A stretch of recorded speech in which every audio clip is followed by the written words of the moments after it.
ለዓመታት የተጓተቱ ፕሮጀክቶች ከወደቁበት እየተነሱ ህይወት እየዘሩ ነው አሉ ምክትል ጠቅላይ ሚኒስትር ተመስገን ጥሩነህ። የመገጭ የመስኖ ግድብና የመጠጥ ውሃ ፕሮጀክትን የጎበኙት ምክትል ጠቅላይ ሚኒስትሩ የሀገር ሀብት ፈሶባቸው ባክነው የቀሩ ፕሮጀክቶችን እያነሱ ማፋጠን የዚህ መንግስት መለያ መሆኑን የመገጭ ግድብ አንዱ ማሳያ እንደሆነ አንስተዋል። የውሃና መስኖ ልማት ፕሮጀክቶችን በፍጥነት በማጠናቀቅ የጎንደርን የዓመታት ውሃ ጥያቄ ለመመለስ በትኩረት እየተሰራ እንደሚገኝም አመላክተዋል።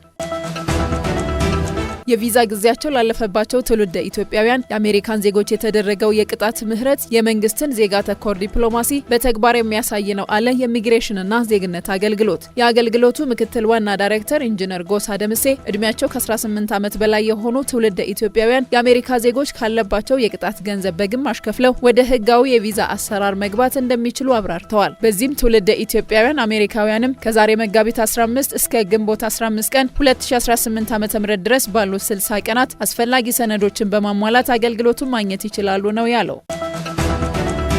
ግብርና ሚኒስቴርና አዋሽ ባንክ ለአርሶ አደሮች ዲጂታል የብድር አገልግሎት መስጠት የሚያስችል የትብብር ማዕቀፍ ላይ በጋራ ለመስራት ተስማሙ። ለዚህም አዋሽ ባንክ አርሶ አደሮች ዲጂታል የብድር አገልግሎት እንዲያገኙ የሚያስችል አዋሽ ኢ-ፋርም የተሰኘ የዲጂታል ስርዓት ማበልጸጉን አመላክቷል። የግብርና ሚኒስትር ዴኤታ ዶክተር ሶፊያ ካሳ በዚህ ወቅት እንዳሉት አዋሽ ባንክ የጀመረው ስራ የሚበረታታ መሆኑን አመላክተዋል።